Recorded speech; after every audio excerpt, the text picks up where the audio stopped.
Friends, welcome back to my channel. मैं हूं तनु और आप देख रहे हैं गिनीज वर्ल्ड। आज की वीडियो में हम बात करेंगे कि अगर आपके बच्चे की ये पहली सर्दी है तो आपको किन बातों का बेहद ज़्यादा ख्याल रखना है ताकि आपका बच्चा एकदम सेफ एंड हेल्दी रहे उसकी पहली सर्दी में। फ्रेंड्स, जैसा कि हम सबको पता है कि बेबीज़ जब छोटे होते हैं तब उनका इम्यूनिटी लेवल काफ़ी कम होता है, उनकी इम्यूनिटी अभी डेवलपिंग स्टेज पे होती है, जिसके कारण उनमें इतनी कैपेसिटी अभी नहीं होती है कि वो इन्फेक्शंस एंड कोल्ड एंड कफ जैसी चीज़ों को हैंडल कर सकें। इसीलिए पेरेंट्स की रिस्पॉन्सिबिलिटी होती है कि वो अपने बच्चे को हर तरीके से प्रोटेक्ट करे ताकि सर्दी उनको ना सताए एंड विंटर्स उनकी पहली विंटर एक ओवरऑल सेफ एक्सपीरियंस रहे उनके लिए। आज की वीडियो में मैं आपके साथ कुछ ऐसी चीज़ें शेयर करूंगी जिनका आपको बेहद ख्याल रखना है एंड जिनको ध्यान में रखते हुए आप अगर अपने बेबी की केयर करेंगे तो आपको काफ़ी ज़्यादा हेल्प करेगा उसे सर्दी से प्रोटेक्शन देने में।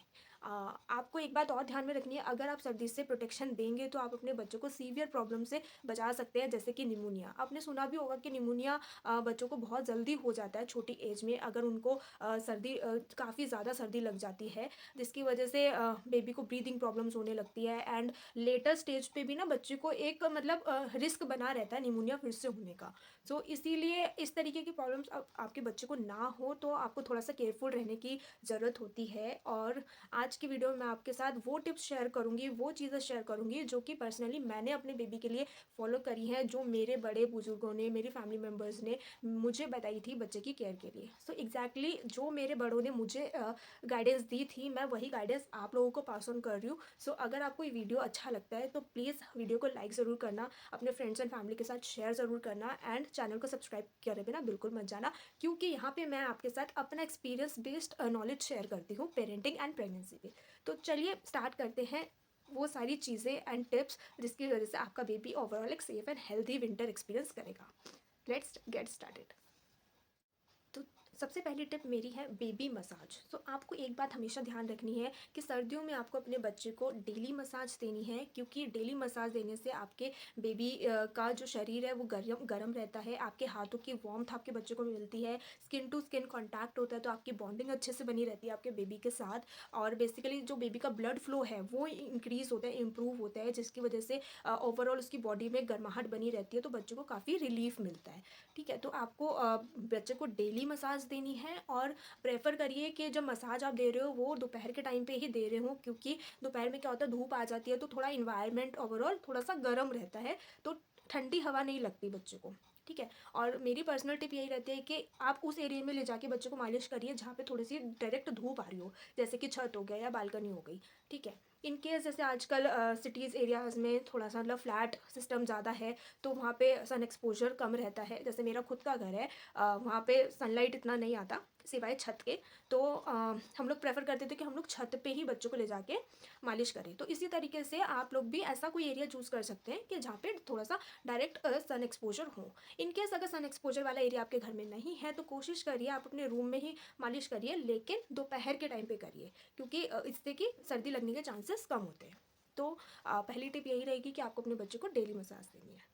सेकेंडली अब बात करते हैं, जो बच्चे को जो ठंड लगती है वो सर से, छाती से और पैरों से ही सबसे जल्दी ठंड पकड़ती है।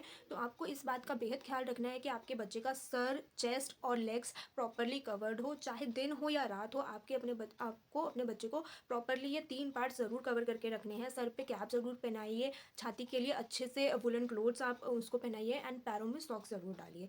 इस तरीके से आप अपने बच्चे के बॉडी पार्ट्स को कवर अप कर सकते हैं। दिन में जैसे थोड़ा सा धूप आ जाता है तो उस केस में आप बच्चे को पैर में नॉर्मल जो हल्की कॉटन वाली सॉक्स होती है आप वो पहना सकते हैं, और रात के टाइम पे जब थोड़ा सा मौसम और ठंडा होने लगता है तब आप उसको वुलन वाली जो सॉक्स आती है, ठीक है, वो वाली आप पहना सकते हैं। इसी तरीके से जैसे दिन के टाइम पे आप चेस्ट कवरेज के लिए थोड़ी सी कम लेयर्स बना सकते हैं, ठीक है, और रात के टाइम पे आप 1-2 लेयर्स बढ़ा सकते हैं ताकि बच्चे को सर्दी ना पकड़े। और हेड तो आपको हमेशा से कवर करके रखना ही है किसी भी सॉफ्ट कैप से। इंश्योर करिए कि बेबी के ये तीनों पार्ट्स एनी टाइम कवर रहें, नहीं तो उनको सर्दी लगने के चांसेस काफ़ी ज़्यादा हो जाते हैं। थर्ड टिप मेरी रहेगी, बच्चों को हमेशा कपड़े आप लेयरिंग में पहनाएं, लाइक लेयर्स में आप कपड़े पहनाएं, परत के ऊपर परत कपड़ा। जैसे कि आपको हमेशा ध्यान रखना है कि बच्चों को जो पहली लेयर आप पहनाते हैं वो हमेशा एक कॉटन लेयर होनी चाहिए, क्योंकि बच्चों की जो स्किन होती है वो काफ़ी ज़्यादा सेंसिटिव होती है and rashes and other skin problems होने के चांसेस बहुत ज़्यादा होते हैं। तो उस केस में आप क्या कर सकते हैं, अपने बच्चों को डायरेक्टली वुलन कपड़ा पहनाने से पहले आप एक कॉटन की लेयर पहना सकते हैं, जैसे कि कोई बनियान हो गया या सॉफ्ट टी शर्ट होगी कॉटन की। उस तरीके से आप पहले एक कॉटन की लेयर पहनाइए, उसके बाद आप जो वार्मर्स आते हैं बच्चों के, बटन वाले वार्मर्स या नॉर्मल नॉन बटन वार्मर्स होते हैं, आप वो पहना दीजिए। उसके ऊपर एक हाफ स्वेटर डाल दीजिए, ठीक है, और उसके ऊपर फिर एक ओवरऑल सॉफ्ट कोई फर वाला जैकेट होता है, उस तरीके से आप बच्चे को ऐसे लेयर्स करके कपड़े पहनाएंगे तो आपका बेबी को स्किन प्रोटेक्शन भी अच्छी मिलेगी, ठंड से भी प्रोटेक्शन अच्छी मिलेगी, और ओवरऑल एक वार्मथ उसको क्रिएट हो जाएगी। और इससे आपको ये फ़ायदा भी मिलता है कि जैसे सुबह के टाइम पे क्या होता है, थोड़ी ठंड ज़्यादा होती है, फिर दोपहर में क्या होता है, थोड़ा सा धूप निकल आता है तो गर्माहट होने लगती है, तो बच्चों को ना बड़ों के मुकाबले ना काफ़ी ज़्यादा गर्मी भी लगती है, तो उनको स्वेटिंग बहुत जल्दी हो जाती है। तो आप उस केस में दोपहर के टाइम पे क्या कर सकते हैं, अपनी बेबी की एक लेयर रिमूव कर दीजिए, ठीक है। उसके बाद सेकेंड लेयर भी आप चाहे देख रहे हैं, अगर बेबी को ज़्यादा स्वेटिंग हो रही है या कुछ भी है तो आप सेकेंड लेयर भी रिमूव कर सकते हैं, ठीक है। इस तरीके से बेबी कंफर्टेबल रहेगा, एक ऑप्टिमल बॉडी टेम्परेचर मेंटेन रहेगा बेबी का। और जैसे कि आप शाम के टाइम पे जब मूव करते हैं तब ठंड थोड़ी बढ़ने लग जाती है, तो उस केस में आप अपने बेबी को एक दो लेयर्स और पहना सकते हैं। तो इससे क्या होता है कि एक ऑप्टिमल टेम्परेचर मेंटेन रहता है, बेबी कंफर्टेबल रहता है एंड सर्दी से उसको एक अच्छा प्रोटेक्शन मिलता है। अब बहुत से लोग मेरे को ये भी पूछेंगे कि हमें कैसे पता चलेगा कि बेबी को कितनी लेयर्स हमें पहनानी है। सो इसका एक सिंपल सा रूल ऑफ थंब जो मैं फॉलो करती थी, जो मेरे बड़ों ने मुझे बताया था, वो ये था कि आप अपनी बॉडी पे जितनी लेयर्स पहन रहे हैं, ठीक है, उसकी एक लेयर आप एक्स्ट्रा अपने बेबी को पहनाइए। सपोज कीजिए कि जो कॉटन लेयर है उसको आप स्किप कर दीजिए, ठीक है। उसके अलावा अगर आपने 2 लेयर्स पहनी है तो आप अपने बच्चों को 3 लेयर पहनाइए, इससे कि उसकी बॉडी को एक अच्छा वार्मथ मिलेगा एंड ऑप्टिमल लेयर्स रहेगी, जिससे कि वो बल्कि भी फील नहीं करेगा और काफ़ी ज़्यादा कंफर्टेबल रहेगा। तो थर्ड टिप मेरी यही थी कि बच्चों को लेयरिंग में कपड़े पहनाइए। अब बात करते हैं बेबी की स्किन थोड़ी सी नरिशमेंट की।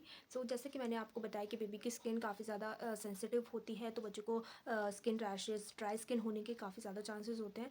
तो इस चीज़ से उनको बचाने के लिए आपको इंश्योर करना है कि आप अपने बच्चे को मॉइस्चराइज्ड रखें, स्किन उसकी मॉइस्चराइज्ड रहे पूरी अच्छे तरीके से।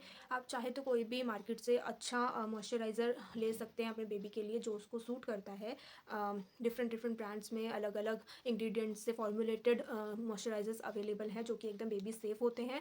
आप मामा अर्थ का ले सकते हैं, हिमालय का ले सकते हैं, ऐसे काफ़ी ज़्यादा अलग अलग ब्रांड्स हैं जो कि आप अपने बजट के अकॉर्डिंग भी बाय कर सकते हैं। इन केस अगर आपको थोड़ा सा लाइक मॉइस्चराइज़र नहीं यूज़ करना किसी भी रीज़न की वजह से, तो आप बेसिकली सिर्फ कोकोनट ऑयल से ही बच्चे की स्किन मॉइस्चराइज रख सकते हैं। इससे बच्चे को अच्छा नरिशमेंट मिलेगा, स्किन थोड़ी ग्लोइंग रहेगी एंड बच्चा भी फ्रेश फील करता है।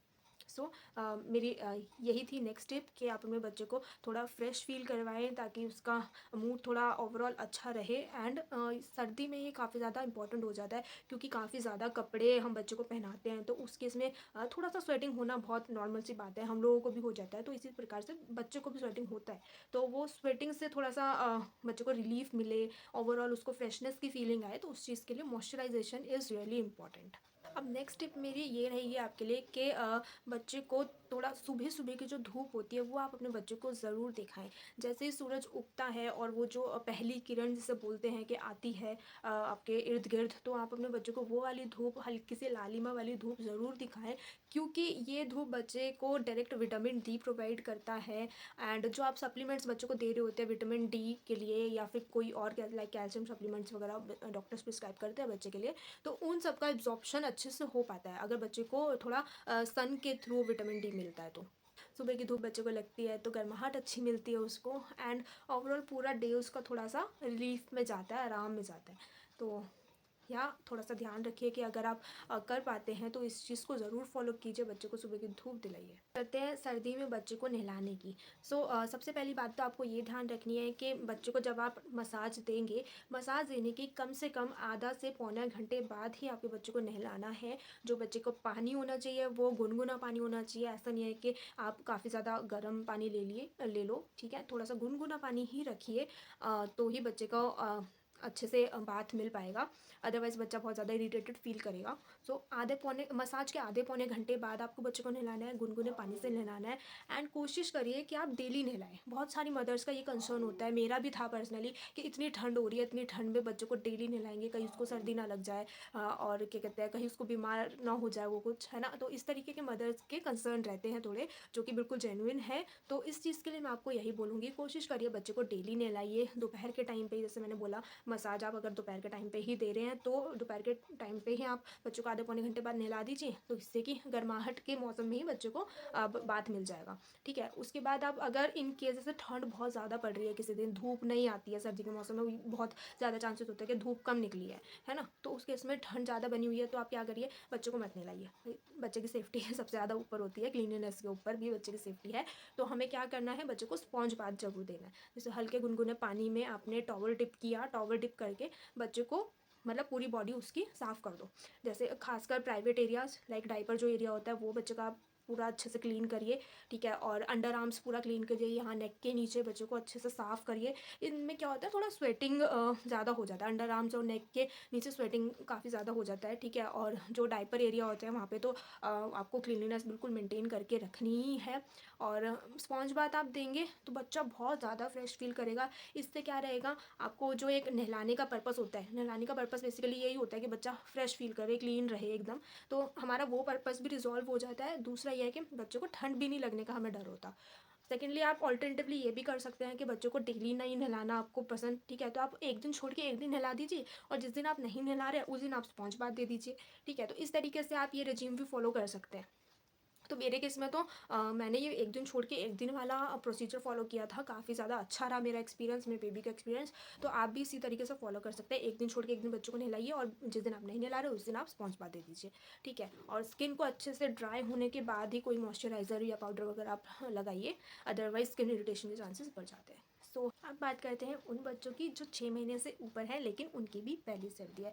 सो जितनी भी टिप्स मैंने अभी तक आपको बताई हैं वो सारी 6 महीने से ऊपर वाले बच्चों के लिए भी एप्लीकेबल है। लेकिन जैसे कि हम सब जानते हैं कि 6 महीने का बच्चा अपनी सॉलिड्स जर्नी पे आ चुका होता है, तो हम बेबी को थोड़ा सा फूड में भी ध्यान दे सकते हैं, उसकी न्यूट्रिशन केयर कर सकते हैं। सो बेसिकली 6 महीने वाले बच्चों को आप वेजिटेबल खिचड़ी दे सकते हैं, वेजिटेबल सूप दे सकते हैं। सूप काफ़ी ज़्यादा अच्छा रहता है बेबी की हेल्थ के लिए, एक तो लिक्विड डाइट में आ जाता है तो हाइड्रेशन बना रहता है सर्दी में बच्चे के लिए, और जो खिचड़ी होती है उससे काफ़ी ज़्यादा डाइजेशन मतलब ठीक रहता है बच्चे का, और ओवरऑल एक न्यूट्रिशियस उसके लिए डाइट हो जाती है। अब अगर आपका बच्चा 8 महीने से ऊपर का है तो आप उनको एग भी ऑफर कर सकते हैं, एंड लाइक बॉयल एग आप दीजिए, काफ़ी अच्छा रहता है बच्चों को, नाश्ते में बॉयल एग दीजिए, या शाम के टाइम एज अ स्नैक आप बॉयल एग उनको ऑफर कर सकते हैं। एंड सेकेंडली आप उनको ड्राई फ्रूट पाउडर भी दे सकते हैं, लाइक अखरोट, बादाम, काजू। ठीक है, इन सब का पाउडर आप बना लीजिए। एंड जैसे कि जो ड्राई फ्रूट होते हैं वो फीके होते हैं टेस्ट में, तो उस केस में क्या होगा कि आप अपने बच्चों को कुछ भी खिला रहे हैं तो उसमें आधी चम्मच ड्राई फ्रूट का पाउडर डाल दीजिए, तो बच्चों को पता भी नहीं चलेगा कि भाई हमने डाला है उसके अंदर ड्राई फ्रूट पाउडर, और वो खा भी लेगा आराम से, और उसकी बॉडी में भी अच्छा एब्जॉर्प्शन होगा। ठीक है, तो इस तरीके से आप दे सकते हैं। अब जैसे आप बच्चों को मीठा अगर ऑफर करते हैं, ठीक है, ऑल्दो कहा जाता है कि 1 साल से नीचे वाले बच्चों को थोड़ा मीठा कम ही देना चाहिए। तो इन केस अगर आप कुछ मीठी चीज़ ऑफर कर रहे हैं बच्चों को, तो उस केस में आप अपने चीनी को रिप्लेस करके गुड़ डाल सकते हैं। गुड़ सर्दियों में काफ़ी ज़्यादा अच्छा होता है, हम सबके लिए ही अच्छा होता है, सिर्फ बच्चों के लिए नहीं, बड़ों के लिए भी काफ़ी अच्छा होता है। ठीक है, तो गुड़ आप चीनी को रिप्लेस कर दीजिए गुड़ से। तो इस तरीके से आप थोड़ा बच्चे की डाइट में फोकस करिए, तो बच्चों को इंटरनल केयर भी अच्छा मिलेगा। तो ये तो हो गई मेरी तरफ से बेबीज़ के लिए टिप सारी।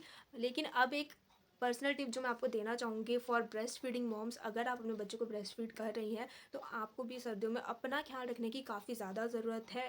Please don't overlook your health, क्योंकि अगर आप ब्रेस्ट फीड कर रही है तो आपकी बॉडी का डायरेक्ट इम्पैक्ट आपके बेबी पे भी जाता है। तो इस केस में आपको अपनी डाइट पे काफ़ी ज़्यादा ध्यान देना है। कोशिश करिए हेल्दी खाइए, न्यूट्रिशियस खाइए, ताकि आपका जो मिल्क सप्लाई है, मिल्क क्वांटिटी है, वो milk quality, quantity and supply काफ़ी ज़्यादा अच्छा रहे। एंड बच्चे को जब ब्रेस्ट फीड अच्छा मिलता है ना, तब बच्चे का अंदर से रिकवरी अच्छे से हो रहा होता है। इनके जैसे थोड़ा बहुत सर्दी जुकाम बच्चों को थोड़ा बहुत हो ही जाता है। छोटे बच्चों को आप कितना ही प्रोटेक्ट करने की कोशिश करिए ना, फिर भी बच्चे बहुत ज़्यादा प्रोन होते हैं सर्दी जुकाम से। तो आप इस केस में अपने, अगर आपके ब्रेस्ट मिल्क की क्वालिटी अच्छी रहेगी तो बच्चे को एक अच्छा लाइक कहते हैं ना सोर्स मिल जाएगा रिकवरी का।